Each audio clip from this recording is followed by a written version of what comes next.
What's interesting is that no matter how you're publishing, people are really, really interested in the size of your online platform. So most literary agents now, the first thing that they're doing when they're getting a query letter from you is they're looking to see what's the size of your audience online. So for major publishers, what that is for them is it's reducing risk of the book launch, because they can say, you know what, he's got 10,000 followers on Twitter or 25,000 monthly uniques on a blog. And so it's very much risk management for them.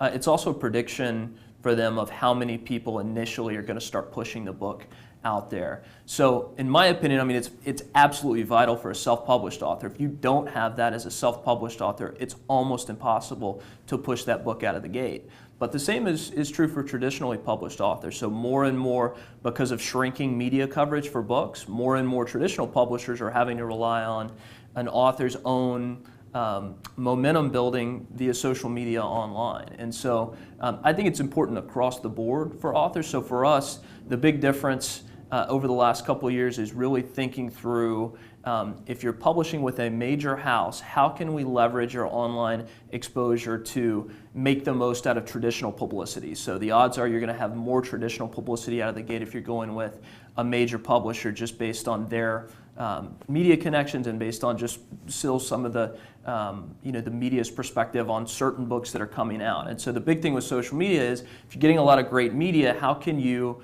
connect the dots for people that hear you on NPR and then head to your website, or that read about you in the New York Times or the San Francisco Chronicle and then head to your website? How can you make the most of those site visits? What we see from a lot of authors is they're not prepared for the kind of traffic that's coming in when a book launches, and it's such an opportunity for authors. So that period of time right around a book launch, you're probably going to get a spike in traffic to your website, a spike in interest for you on Twitter. And if you're not prepared to take advantage of it, what happens is the next couple books that you release, you've got to go back and reinvent the wheel again. And so the real focus for authors, whether you're self-published or traditionally published, is how can you take advantage of that exposure and build a steady platform for yourself, so when the next book comes out, you've got double the people you do now. And the next book comes out, you're exponentially increasing it book to book. And so that's the thing that I always encourage authors to think about, is use it as an advantage.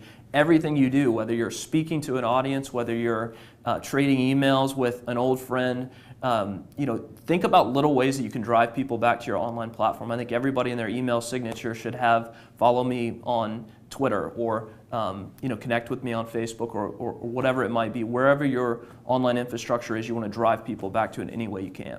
Thank you for listening. Please review our other available content for help writing, publishing, and marketing your book.